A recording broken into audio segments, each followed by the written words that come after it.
दोस्तों ये कहानी तो ऐसे भाई बहन की है जिनको उनकी माँ एक एटिक में बंद कर देती है और उनको एक दूसरे से प्यार हो जाता है। और ये प्यार कब भटाभट में बदल जाता है ये तो आपको मूवी देख के ही पता चलेगा। तो चलिए देखते हैं ये दोनों भाई बहन इस एटिक में क्या क्या करते हैं और उस एटिक से कैसे बाहर निकलते हैं। अगर आपको खुल्लम खुल्ला सीन देखना है तो हमारे टेलीग्राम के चैनल पर ज्वाइन हो जाओ, लिंक आपको नीचे डिस्क्रिप्शन बॉक्स में मिल जाए।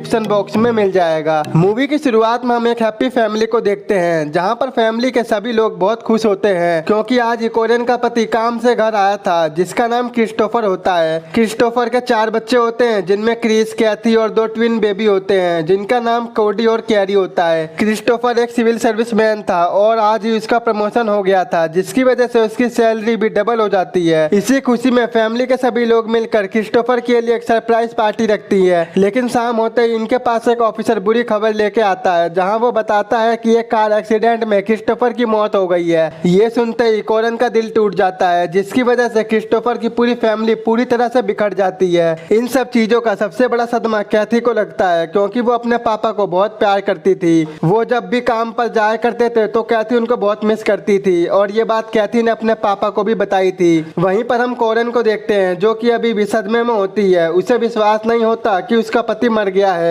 यहाँ पर हमें एक और बात पता चलती है कि कोरन और क्रिस्टोफर ने भागकर शादी की थी और इसी वजह से कोरन अपने घर भी नहीं जा सकती थी क्योंकि उसे पता था कि उसके डैड उसे और उसके बच्चों को कभी एक्सेप्ट नहीं करेंगे। इसके बाद हम कोरन को बार बार एक लेटर लिखते हुए देखते हैं और वो काफी टाइम से किसी को लेटर भेज रही थी लेकिन वहाँ से कोई भी जवाब नहीं आता था। और ये बात काफी टाइम से कैथी भी नोटिस करती है कि मम्मी लेटर किसको भेज रही है। एक दिन कोरन काफी ज्यादा खुश और एक्साइटेड होती है। वो कैथी और क्रिस को बताती है कि मैं जहाँ लेटर भेजा करती थी उनका रिप्लाई आ गया है। तो कैथी और क्रिस पूछते हैं कि आप लेटर कहाँ पर भेजा करती थी। तो वो बताती है मैं ये लेटर तुम्हारी नानी को भेजा करती थी जो कि एक बहुत बड़े मकान की मालकिन है। और ये सुनकर वो दोनों काफी ज्यादा शॉक हो जाते हैं क्योंकि अभी तक कोरन ने अपने बच्चों को उनके बारे में कुछ नहीं बताया था और उन्हें लगता था कि कोरन की कोई फैमिली नहीं है। एक दिन कोरन अपने बच्चों से कहती है हमारे पास जितनी सेविंग थी वो खत्म होने वाली है और ना ही मैं पढ़ी लिखी हूँ जो मुझे जॉब मिल जाए, इसीलिए हमें तुम्हारी नानी के घर जाना पड़ेगा। इसके बाद रात में कोरन अपने बच्चों को लेकर उनकी नानी के घर निकल जाती है। काफी सफर तय करने के बाद ये वहाँ पर पहुँच ही जाते हैं जो कि बहुत ही बड़ा घर होता है। जब ये उस घर की ओर जाते हैं तो उस घर के गेट पर उनको उनकी नानी मिलती है जो कि बहुत खड़ूस होती है। वो सभी बच्चों से बोलती है तुम लोग यहाँ पर बिल्कुल शांत रहना क्योंकि यहाँ पर शोर मचाना अलाउड नहीं है। इसके बाद वो कैथी से बोलती है यहाँ पर खेलना, कूदना, नाचना, गाना मना है और मैं अपने आप तुमको 3 टाइम का खाना दूंगी जो कि बिल्कुल वेस्ट नहीं होना चाहिए। अगर तुम लोगों को खेलना है तो ऊपर एटिक रूम में खेल सकते हो। अगर किसी ने भी शोर किया तो मुझसे बुरा कोई नहीं होगा।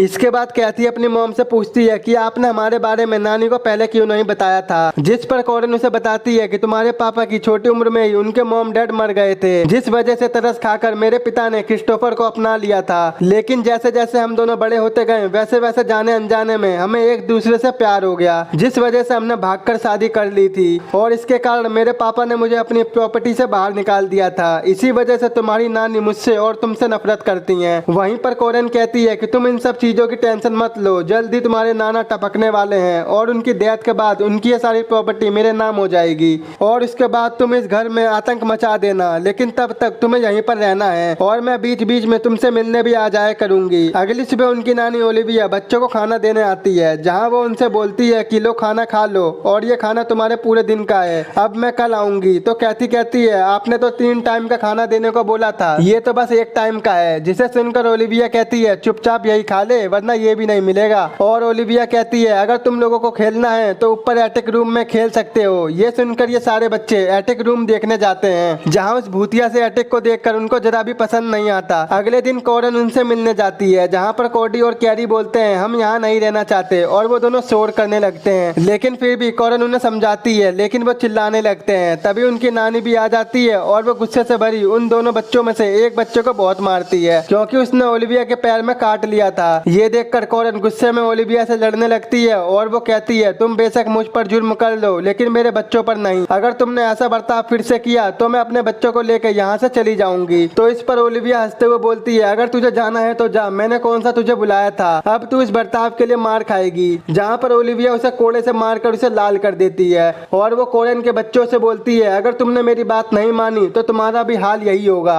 अब काफी दिन बीत जाने के बाद एक दिन कॉरन कैथी और क्रिस से मिलने आती है और ये देखकर कैथी को बहुत अजीब लगता है क्योंकि उनकी माँ पूरे 1 महीने बाद उनसे मिलने आई थी और वो इस बार काफी सज धज के उनसे मिलने आई थी। दरअसल कॉरन वो सारे मौज ले रही थी जो उसे अपनी लाइफ में चाहिए थे, लाइक दिस अय्यासी करना, मौज मस्ती करना और अपने डैड के साथ उनका दिल बहलाना, जिससे ये दोनों कॉरन से बहुत ज्यादा गुस्सा होते हैं। तो कैथी कहती है मम्मी तुम ऐसा कर सकती हो, तुम्हें जरा भी शर्म नहीं आई। और तभी कॉरन उन दोनों को एक बड़ा झटका देती है। वो बताती है कि मेरे डैड ने मुझे यहाँ पर एक शर्त पर रखा है और ये शर्त ये थी कि मेरे पास कोई भी बच्चा नहीं होना चाहिए, इसीलिए मैंने तुम सभी को यहाँ पर बंद कर रखा है। अब थोड़े दिनों बाद क्रिसमस का दिन आता है जहाँ पर कॉरन अपने बच्चों के लिए ढेर सारे गिफ्ट लेके आती है और उनको बताती है कि आज मेरे पेरेंट्स क्रिसमस की पार्टी दे रहे हैं। ये सुनकर कैथी पार्टी में जाने की जिद करती है लेकिन कॉरन उसे साफ साफ मना कर देती है। इसके बावजूद भी कैथी पार्टी में जाने की जिद करती है, इसीलिए वो मान जाती है। इसके बाद कॉरन उनको एक टेबल में छुपा देती है जहाँ से देखकर वो पार्टी के मजे ले सके। तभी पार्टी में कॉरन के डैड आते हैं जो कि काफी बुढ़े दिख रहे थे। आगे जब कैथी और क्रिस अपने रूम में जा रहे थे तो वो कॉरन को किसी अनजान आदमी के साथ देखते हैं और वो दोनों काफी करीब थे, जिसे देखकर वो दोनों समझ जाते हैं कि उनकी माँ इस आदमी को डेट कर रही है। ये सब देखने के बाद कैथी तो वापस रूम में चली जाती है लेकिन क्रिस घर में इधर उधर घूमने लगता है। लेकिन थोड़ी देर बाद कॉरन को ये बात पता चल जाती है जिससे वो काफी गुस्सा हो जाती है और गुस्से में वो क्रिस को चांटा मार देती है। वहीं अगले दिन क्रिस एक एडल्ट बुक पढ़ रहा होता है, तभी कैथी वहाँ पर आकर उसे ये बुक पढ़ते हुए देख लेती है। आगे ये बात कैथी अपनी मॉम को बताती है जिस पर उसकी माँ बोलती है कि जब बच्चे बड़े होते हैं तो उनमें ऐसे चेंजेस आने लगते हैं। ये कहकर कॉरन उसे एक ड्रेस देती है और वहाँ से चली जाती है। अब कैथी उस ड्रेस को पहन के देखती है कि तभी क्रिस वहाँ पर आ जाता है और कैथी को ऐसा देख वो देखता ही रह जाता है। लेकिन तभी वहीं पर उसकी नानी भी आ जाती है और उन दोनों को ऐसी हालत में देखकर उसे लगता है कि इन दोनों के बीच इनके मॉम डैड की तरह कुछ चल रहा है, इसीलिए वो सजा के तौर पर कैथी के बाल काटने को बोलती है लेकिन क्रिस उसे रोक देता है। इस पर वो कहती है क्या प्यार है, अगर तूने कैथी के बाल नहीं काटे तो मैं अगले 1 हफ्ते तक तुम्हें कुछ खाने को नहीं दूंगी। अब ऐसा ही होता है, ओलिविया कई दिनों तक उन्हें खाने के लिए कुछ भी नहीं देती लेकिन एक रात वो बच्चों पर तरस खा के कुछ फलों को लेके आती है। रात में सबके सो जाने के बाद वो कैथी के बालों में तार लगा देती है जिसके कारण ना चाहते हुए भी क्रिस को कैथी के बालों को काटने पड़ते हैं। इस दौरान कैथी काफी इमोशनल थी और वो क्रिस के करीब आ जाती है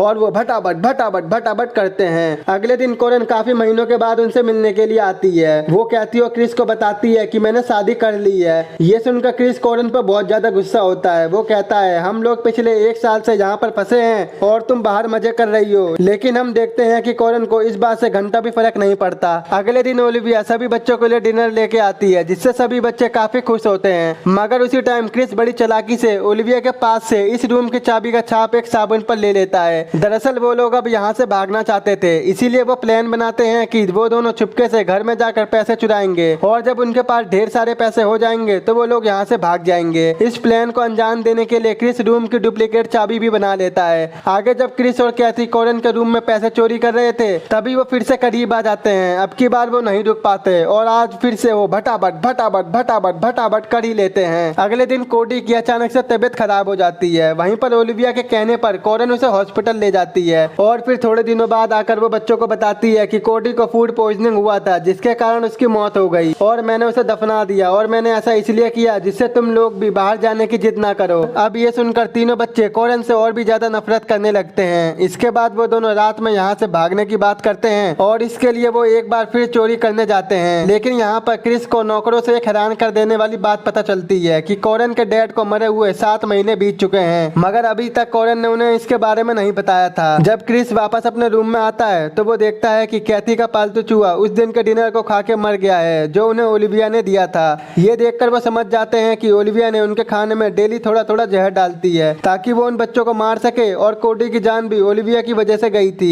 तभी वहाँ पर ओलिविया भी आ जाती है और क्रिस से चाबी मांगने लगती है लेकिन वो उसे चाबी नहीं देता और कैथी को एटिक में जाने को बोलता है जिससे ओलिविया भी उसके पीछे जाती है। तभी क्रिस एटिक का गेट बंद करके लाइट ऑफ कर देता है, क्योंकि उसे पता था कि ओलिविया अंधेरे से काफी डरती है। इसका फायदा उठाकर वो दोनों वहाँ से जाने लगते हैं कि तभी ओलिविया डर के मारे रोते हुए बताती है कि उस दिन डिनर में जहर डालने का प्लान मेरा नहीं बल्कि तुम्हारी माँ का था। ये सुनकर कैथी और क्रिस को बुरा तो लगता है, लेकिन उन्हें अब इससे कोई फर्क नहीं पड़ता, क्योंकि उनके लिए उनकी माँ पहले ही मर गई थी। इसके बाद ये तीनों रस्सी के सहारे घर से नीचे उतरते हैं और वहाँ से भागने लगते हैं कि तभी उनको देखकर एक आदमी उन्हें रोक लेता है। लेकिन जब कैथी उसे बताती है कि हम कॉरन के बच्चे हैं, ये सुनकर वो आदमी सब कुछ समझ जाता है और वो उन तीनों को वहाँ से जाने देता है और यहीं पर इस मूवी का एंड हो जाता है। दोस्तों, इस मूवी का नाम है फ्लावर्स इन द एटिक, जो कि साल 2014 में रिलीज हुई थी। अगर आपको खुल्लम खुल्ला सीन देखना है तो अभी हमारे टेलीग्राम के चैनल पर ज्वाइन हो जाओ, लिंक आपको नीचे डिस्क्रिप्शन बॉक्स में मिल जाएगा। आई होप अगर आपको मेरा एक्सप्लेन पसंद आया हो तो आज ही मेरे चैनल को सब्सक्राइब, वीडियो को लाइक और शेयर जरूर कर देना। तो मिलते हैं आपसे